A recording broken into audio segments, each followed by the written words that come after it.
Again, my youngest daughter, Charlotte, has taught me much about prayer and obedience. One time we were sitting around somewhere and she wanted to have a philosophical discussion.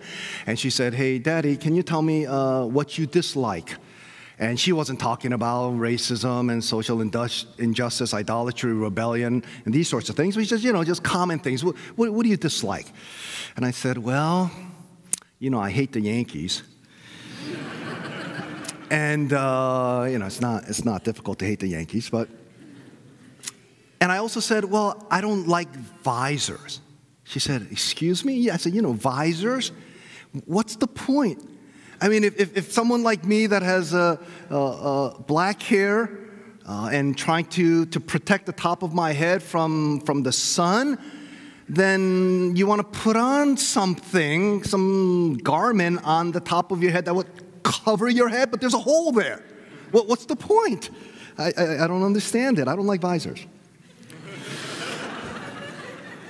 And then she went on to say, "Well, what do you like then?" And I said, And she said, besides God, Jesus, gospel, church. I think she put mom and us and things like that. And she left the Holy Spirit out. The Holy Spirit always gets left out. But and I said,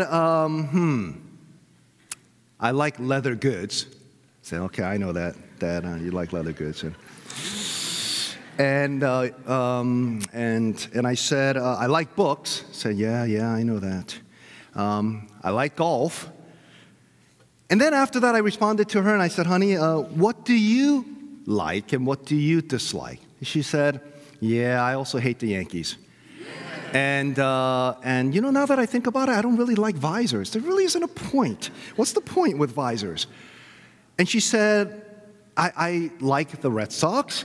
I like leather goods, and I really like books. And now that I've started to learn how to golf, you got to get them started early. That I really like golf a lot. You see, there are two things that I learned from my daughter. Number one, I learned about obedience. See, we tend to think that we have this kind of stern God. He's not a tyrant. We know that because he's just, he's holy. But there's this stern father who comes and says, "I want you to obey my commands. You need to obey me." And so we respond just kind of submitting and saying, "All right, Father in heaven, I don't feel like obeying you right now, but I'm going to obey you, and this is what I need to do. This is my duty." But that's not the way it ought to work. Here's my simple definition of obedience. It's when a child loves the things that her father loves and hates the things that her father hates. You see, this is a picture of obedience. I remember she would also teach me about prayer. I was lecturing on the theology of C.S. Lewis in this big hall, and my daughter just comes running in. And everyone's kind of just watching her coming in, and she's coming here, and she comes and holds onto my leg and just squeezes it really tightly, doesn't say a word, and just kind of leaves. And everyone's just kind of saying, "Well, what just happened here?" And I responded by saying, "My daughter always has access to her father." She came home one day, and she said, "Daddy, can I call you by your first name?" And I'm like, "Honey, I understand that we live in Boston and that there's a strong anti-authority sentiment and extremely liberal ideologies and so on. But hey, come on. I mean, you're crossing the line. What do you mean? What do you mean? You want to call me by my first name?" She said, "I just want to give it a try." I said, "Go for it." And she whispered and said, "Stephen?" And she kind of giggled. And I said, "How'd that feel?" And she said, "Oh, that's kind of strange." And I said, "Honey, there are thousands of people who can refer to me and call me by different things. Most of the people will call me by Stephen. There'll be others who'll call me Pastor Some will call me Dr. But there are only 3 people in this world, including you, who have the special privilege of calling me Dad. Even Mom cannot call me Dad."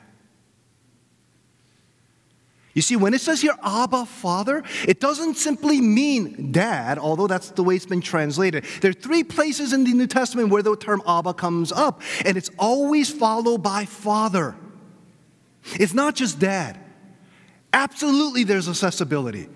I think the best English translation that I can come up with this Aramaic term would be, my dearest Father. That we maintain the transcendent holiness of a majestic God, but also the immanence and the accessibility of this Father. My dearest Father.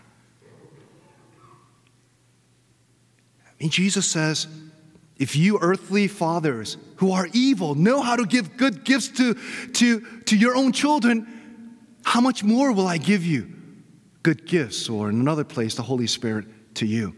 If you as fallen, broken fathers and mothers know how to love your children, why would we expect anything less from our Father in heaven?